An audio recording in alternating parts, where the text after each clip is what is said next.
speaker is Daphnouli Valentini, and the topic of her paper is From Sexism to Sexism in Media's Language.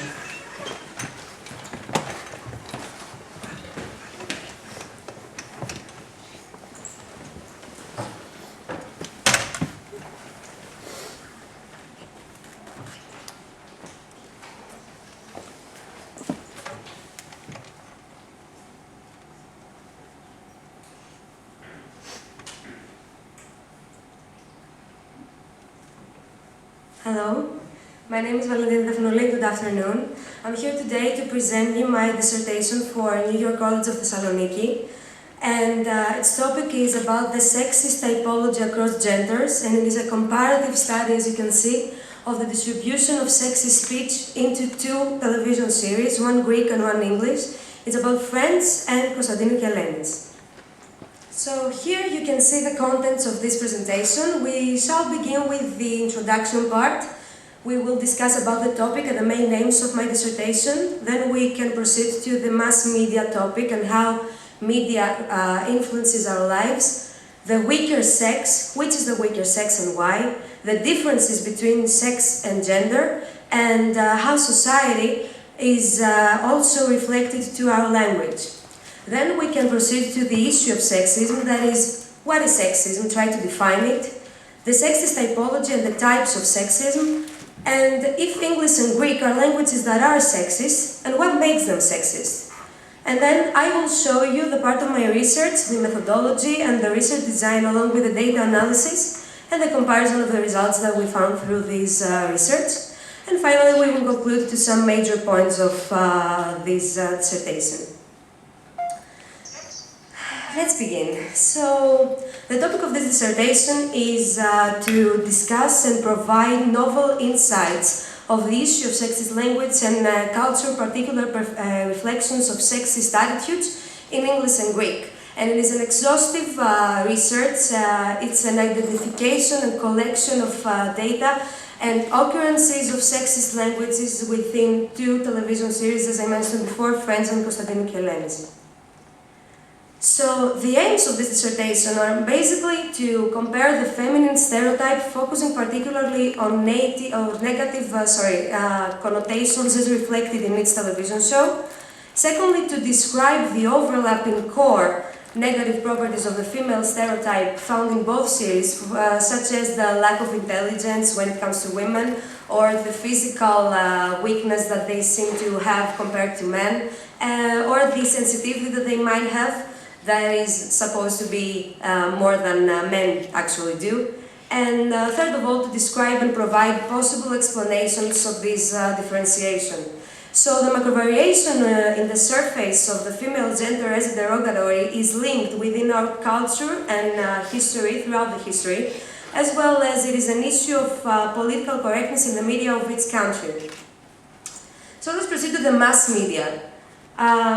Mass media is actually dominant nowadays, and when I say mass media, I actually mean both television and music or cinema or whatever we have in our apartments and homes that actually are media, and they try and they actually achieve socialized communication. So, since the very first steps of television, and despite the public's growing concern regarding its content, theorists seem to think that this medium influences the audience, and not only because of its content, but there are many other possible ways that it can actually influence its audience. So, television and media in general can effortlessly convey messages, but not only messages, it's about conveying ideologies too. Within their dialogues and the media texts, they actually influence our minds and the societies in general, and they create, or even perpetuate, if you will, stereotypes and general norms. So it is a well-known fact that television and media in general influence our awareness, and they shape our ideas when it comes to many different issues, such as religion or gender or race or sexual orientation. And through the years, the portrayal of gender roles as much as gender stereotypes has been a huge issue, as well as sexism, of course. And when it comes to analyzing messages that media convey as they perpetuate the norms, as I mentioned before. So, is there a weaker sex? Is a sex weaker than the other? For years, women are considered to be inferior than men, and this happens due to their physical strength that lacks compared to men within the framework of a biological racism. So Darwin's concept of survival of the fittest is also part of this framework, as well as, but what many people actually don't know is that Darwin, along with other evolutionists, didn't actually say that women were inferior due to their physical weakness, but they concern also their intellectual levels. So some theorists and evolutionists distinguished males from females. And this has a result also, we can see this impact that had also in Aristotle, when he actually says that men and women are binary opposites, thus one should be inferior to the other. And in his Politics, he stated that women are dominated by men, but were higher than slaves, saying that the slave is wholly lacking the deliberative element, the female has it, but it lacks authority, and the child has it, but it is incomplete.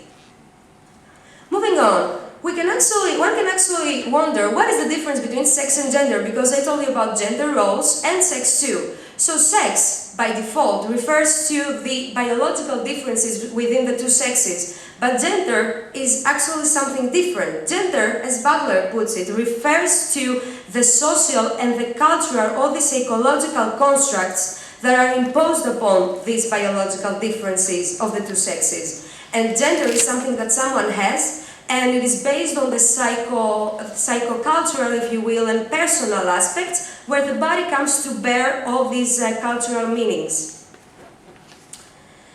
When a society actually tends to have sexist attitudes toward women, that will be reflected to its language too.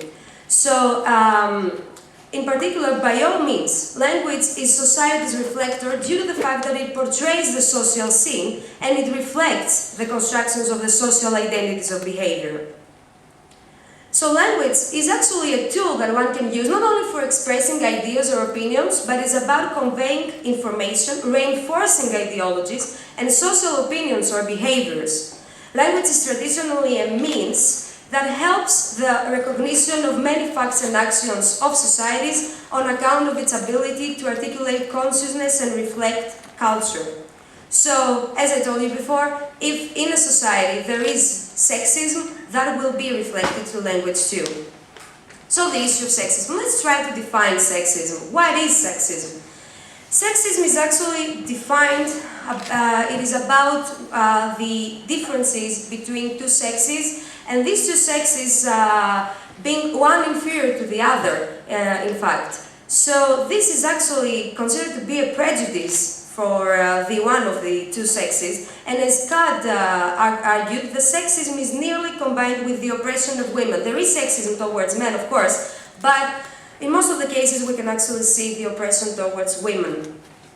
So the sexist typology and the types of sexism. Here you can see the two types of sexism that Benokratis and Fagin categorized. There is the blatant and the overt, and the covert with the subtle one. So let me explain what happens here. The blatant one is the more brutal or the harmful treatment towards a woman, and it refers to also harassment cases or really sexist jokes that one can say to a woman. And the covert one is about unequal treatment that is either open or hidden. And when I say open, it's subtle. It's considered to be usual, so nobody actually reacts to these things. And the hidden one is about sexist attitudes that are considered to be bad, if you will. So here I have some examples. This is a table with examples for blatant and covert sexism from Friends, the Friends show. So here you can see Joy saying, "Do you have a bobby pin?" to Chandler, and Chandler's like, "Yeah, oh no, wait, I'm not a 9-year-old girl." And Joy answers, "So why do you throw like one?" And this is a particular case of sexism within language, because of the physical weakness, as I told you, so women will throw not that good as guys would do. Here we have another one, Rachel saying, "I just got at dates with 2 unbelievable cute nurses." And Joy's like, "Oh my," and Rachel says, "They are male nurses." Nurse is a word that is actually stereotyped and marked. It is when we hear the word nurse, we visualize a woman, and when we hear the word doctor, research shows that we visualize men in particular. And this is an example of the covered one. Here you can see another example of the blotted one. Chandler again saying, although I must say that I totally judge any woman I see eating alone. Rachel asks why, and Monica is like, what is wrong with the woman eating alone? And Chandler says, obviously something, because she's eating alone, so a woman cannot stand by herself somewhere. You know what I mean? It's about having people and or a man actually with her.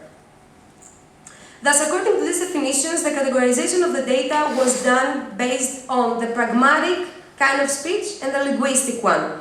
The pragmatic referring to implicatures, either conventional or conversational, and the linguistic referring to morphological aspects within language.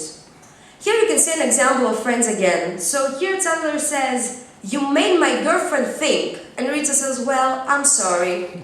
And this is a case of conversational implicature, because there are two cases. First, see, a woman is not able to think, according to this. This is actually implied within this dialogue.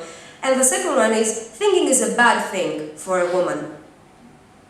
And then we have Rachel here saying, what are you, a girl? Because Ross is like, I am not going to make love to you. And Rachel responds, make love? Are you a girl?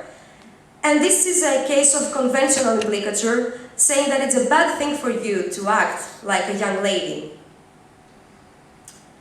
So, with the same table you can see now what are the linguistic ones and what are the pragmatic ones. So the first example that we saw is related with blatant and linguistic sexism, the second one with blatant and pragmatic, and so on.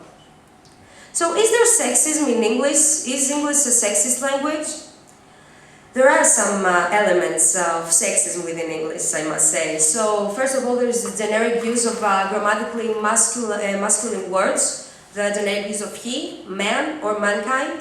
Suffixes as man, et, s, or tricks. The words come like god or goddess, author, authoress, bachelor or bachelorette.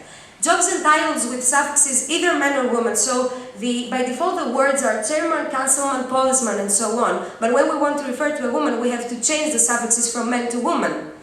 And there are some other words that have no female equivalents, unfortunately. There is words like professional or manager or president.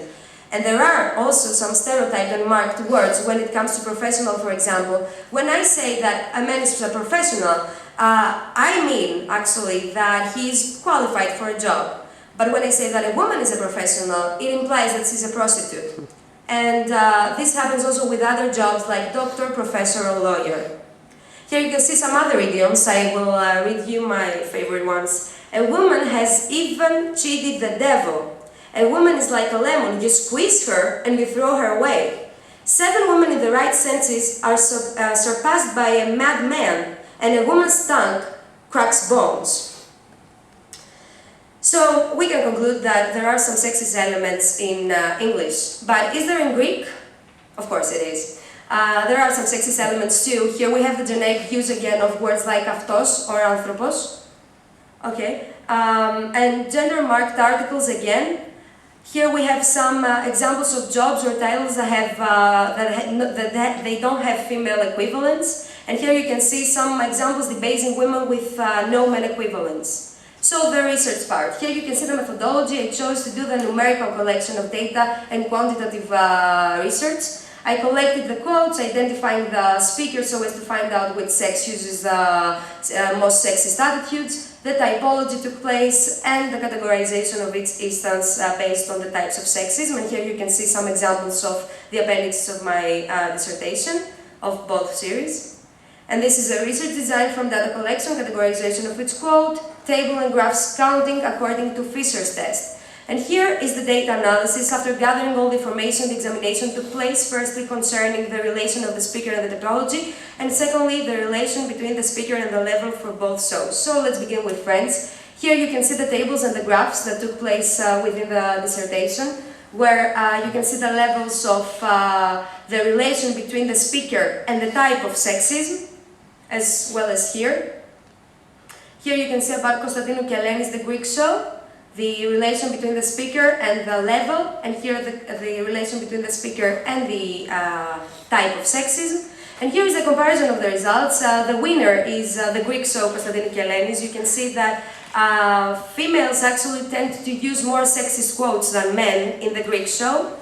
And this actually has an impact on the use, that is the linguistic one in the Greek show, that has the higher levels, and it is actually covered in its case blood and it's not that common. So now we can make some conclusions within all this. First of all, the political correctness is really important because political correctness was stated in America in the early 90s, so it didn't have the chance to arrive in Greece. So there's this huge difference. There was political correctness in America, so and in Greece there wasn't that much, if you will. So what is of great importance here is that comparing the two series, Friends aired for 10 whole years, but Konstantinou και Ελένης aired for just 2 years. And they actually, the Greek one, the second one, has the most higher levels of sexist attitudes. The second conclusion is that both shows share some stereotypes used as derogatory against women. For example, Friends and Konstantinou και Ελένης have a case where two major characters, actually woman characters, want to raise a child on their own, and people actually criticize them or judge them because a woman cannot do that on her own. You need a dad, you know. Another example here is Chandler saying, "You're turning into a woman," and Joy is like, "No, I'm not. Why would you say that? That's just mean." And in Konstantinou και Ελένης we have the same incident, using females or a female nickname, in order to make a guy seem less of a man. So there is this conclusion that you can say to a man that he's a girl in order to mock them or make fun of them. And finally we have the third conclusion, that progress has been made, but some remains managed to survive. So stereotypes that have scored both sexes, but mainly women, diminishing and differentiating them from men, are still found in everyday language, and media help them to maintain or even influence people's awareness. And the findings of this research show that in both shows, even with political correctness being considered during the time, there is the sexist issue too, and further research of this direction in more series or TV shows also in other places of the world or in other speech communities is anticipated to be revealing. So thank you for your attention, everybody.